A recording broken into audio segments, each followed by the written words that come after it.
guys, welcome to PQ, where we watch and talk about music as classical musicians. Today's video is by Vincent C, one of our supporters on Buy Me a Coffee, and it's a very exciting song. It's All By Myself by Eric Carmen. So I heard this song a lot, the cover by Celine Dion. I'm not sure if I've ever heard this by the original singer, which is Eric Carmen, but I love the melody, I love the instrumentation, the orchestration, mostly because it's inspired by Rachmaninoff Piano Concerto, and that's like a big thing. And that's why everybody knows this song a lot, like in classical music, and they're all like, oh, this is so beautiful. And I feel like a lot of the emotional weight of the song comes from it because the melodies and some of the harmonies are inspired. I am honestly not sure if I heard this version or not. I don't remember his voice, so but we'll see. But the cover by Celine Dion is in my ear, so I don't know. Maybe if we'll start listening to it, we'll see. Maybe I heard it, but anyhow, I am very excited because I love this song anyway. So I would say let's go.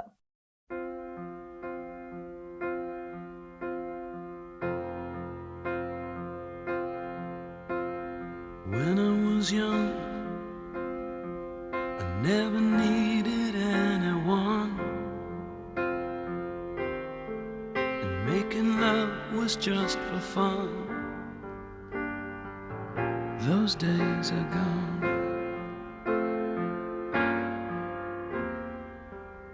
Living alone, I think of all the friends I've known. When I dial the telephone, nobody's home.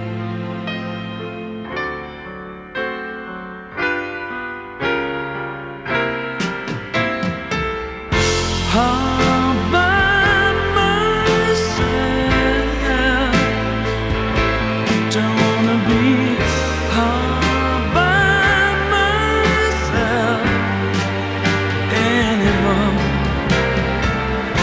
All by myself,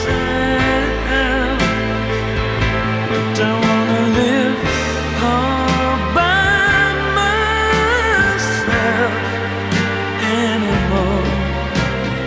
Hard to be Let's sure. just wait here before the second verse, but I honestly don't want to pause. It just feels like, I don't know if I am like maybe talking too much about the piano concerto or I will be, but that movement of that concerto has such a magnet for my ear. So whenever you start listening to it, it feels like you're in you're thrown into a world that you cannot see the end, but also you can't go back. It's like there's a suction, like a black hole that is like sucking you in. And I feel like this song, or like songs similar to that, has the same effect on me. The other like example that I can remember is actually Adagio for Strings by Barbara, and I'm sure you know that song too. That's a little bit longer, I feel like, but that still has the same feeling. The moment you start, it feels like you can't stop. And I feel like this is just one of the magics of how the build-up and the flows of the song is built. Like it starts super small, but then it just grows bigger and bigger without you really noticing. And then minutes later, you're like, oh my God, look how far we came.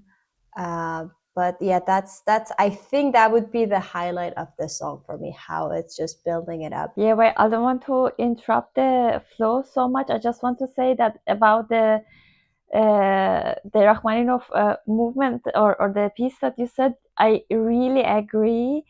I think the first movement and this also the second movement that we are hearing now, the melody that Rachmaninoff used in the piece, especially in the first movement, in exactly the first part that the piano comes and the orchestra are like da da da da da da da. This is so beautiful. And the second movement, I think it's one of the most beautiful pieces in the classical music, the whole classical music, not just romantic era. And it's such a also, I don't know, weird. You describe it very good. Like it's such a weird feeling, like really sadness, but it's like you're in some place else.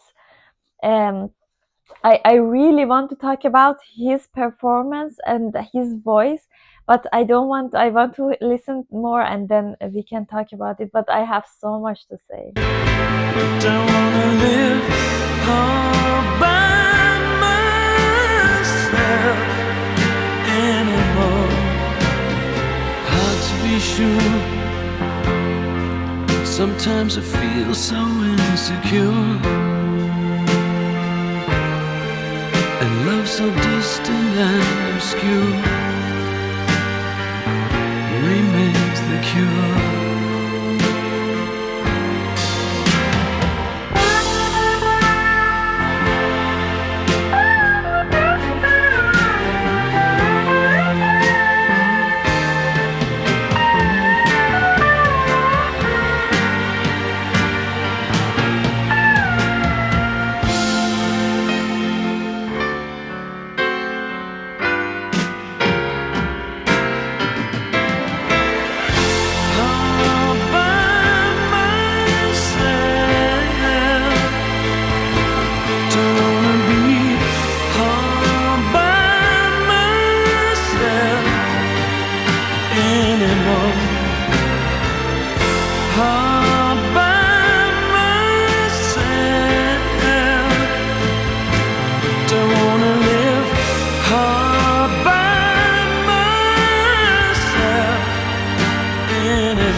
Let's just wait here because I think we should have a moment of silence for that piano interlude. Wow. I couldn't get back into like it was a recap, like he was going back to I feel like the first verse.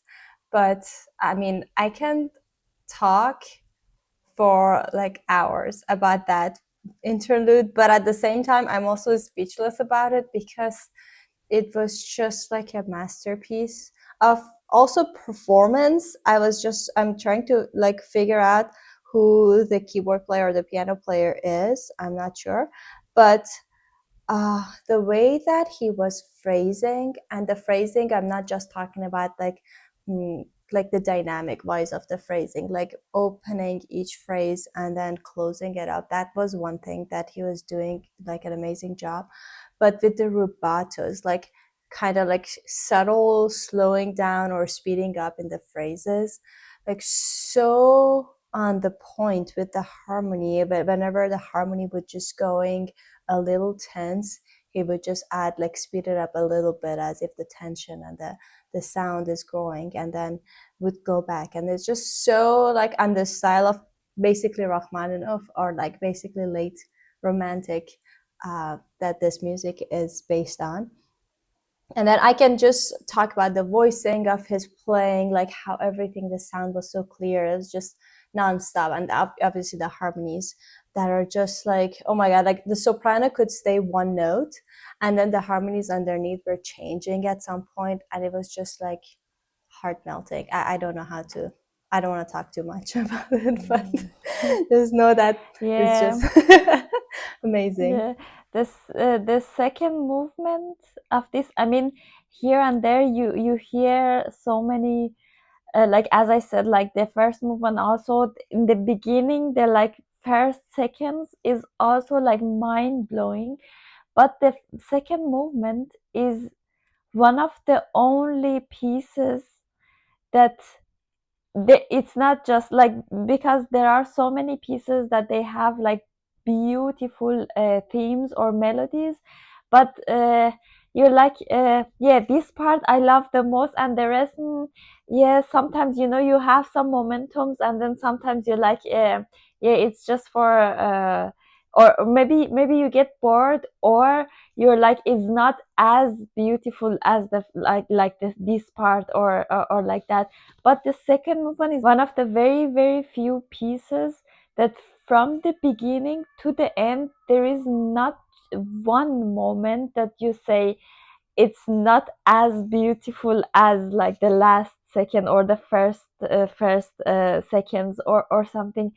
It's every, you can feel every note, and it's such a like, I don't know how to say, it's exactly also my favorite kind of feeling in classical music, that it's like you're in a darkest place, and you're in the highest part of your crying, and you want something so bad, or you want to get out, or so bad, or the feeling of wanting something so bad, but you cannot catch it and you cannot get it, and it's just all hopeless and so dark, and this is like pure this feeling, the whole movement, and it's so beautiful, and it's so also brave of him to bring the whole kind of like the whole piece into his song, and show that how beautiful classical music on its own is. And also like from time to time, I really like that in the like more dramatic places, you could hear the drums is so matching, and it's like it was like he composed this piece, and it's not like a classical piece plus some elements of like drums, or like some elements of like other genres of music. It was like he owned the piece, and with the drums, it was so perfectly in the piece. You could not separate it from each other. Let's listen to the last part of it, and because I want to talk also about his voice and the lyrics and other Yeah. elements. I feel like too much attention to the, but I think it well-deserved attention. But Yeah. let's shift our focus to his voice in this last part.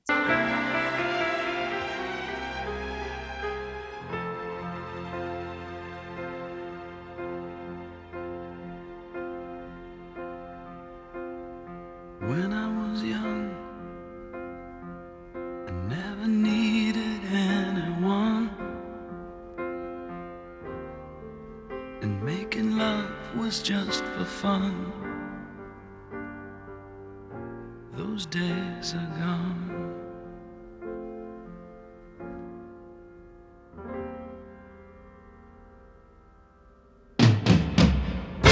All by myself. Don't wanna be all by myself anymore. All by myself. Don't wanna live all by myself anymore. All by myself. Don't wanna be all by myself anymore. All by myself. Don't wanna live all by myself anymore. All by myself. Don't wanna be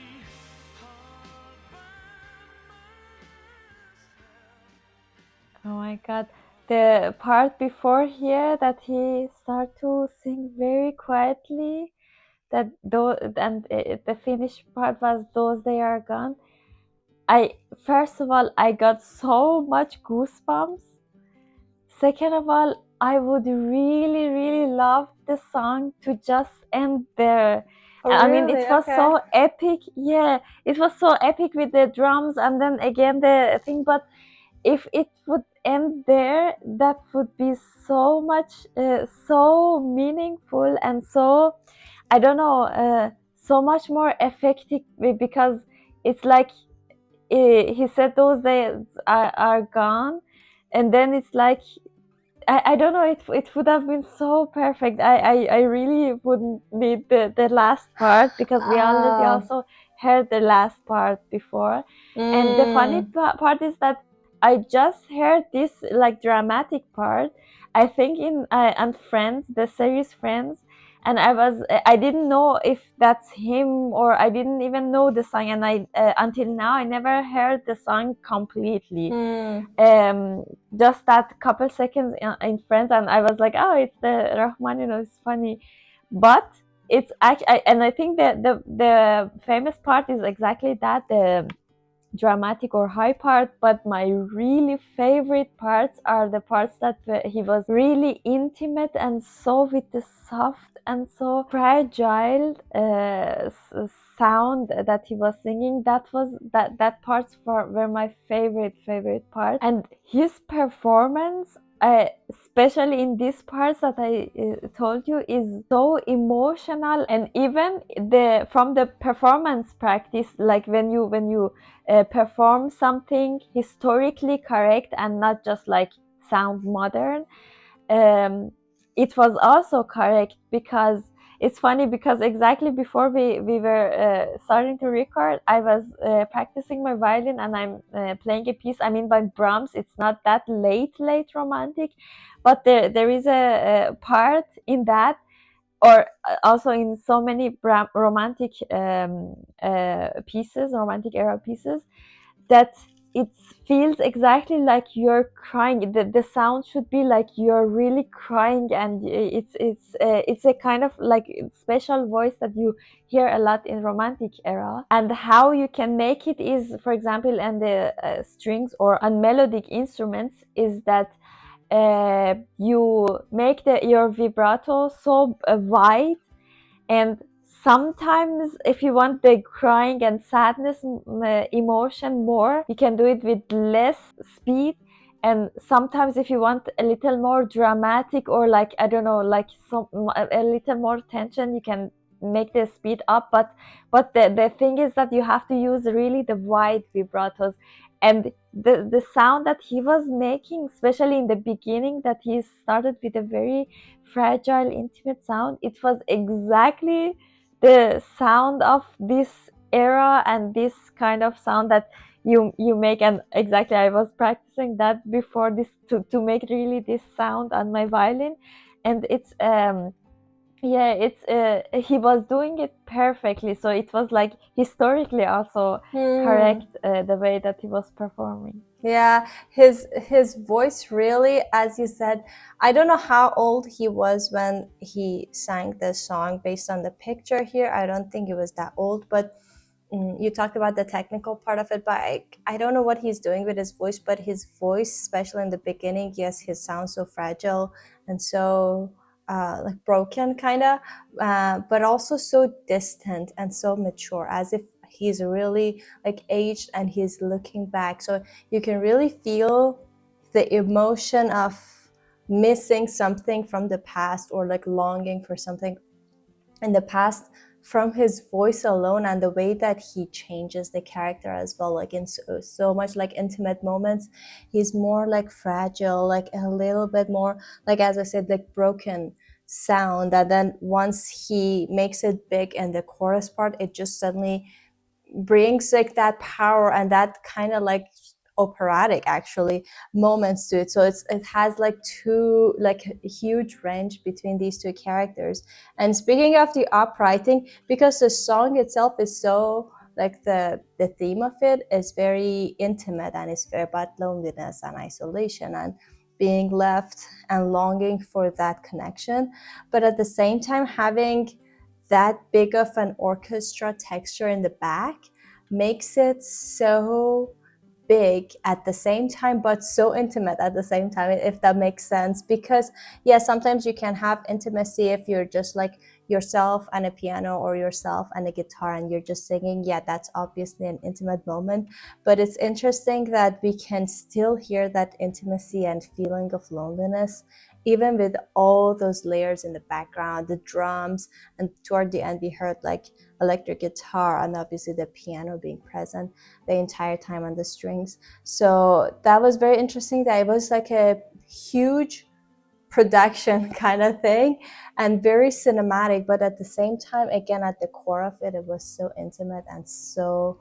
like, again, something just between me and you, as if he's just telling like a little secret or expressing his emotions in an intimate way. So that was definitely, oh my god, I can just listen to this song over and over and over again and not I get will tired. listen to this Yeah. song over and over. Yeah, exactly. I mean, I love the Celine Dion version a lot as well, because especially like she does like a modulation there, that I watched a video about like how that production and that arrangement is also a masterpiece, and how she performs it, because she like hits a very high note, and then in the live performances, how she prepares herself physically for that moment, because it's a very high note to hit, and like that moment of modulation is just obviously so epic.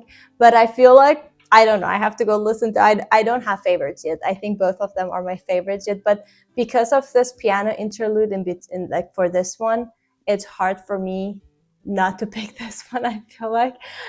So I definitely both of them like worth listening so many times. So we want to thank you, Vincent C. Thank you so much for your suggestion, and thank you guys so much for watching us. We hope you enjoyed it as well. Please don't forget to like this video and subscribe to our channel if you haven't already. If you want to support us more, there's a Buy Me a Coffee link in the description, and we'll see you guys in our next video. Bye. Bye.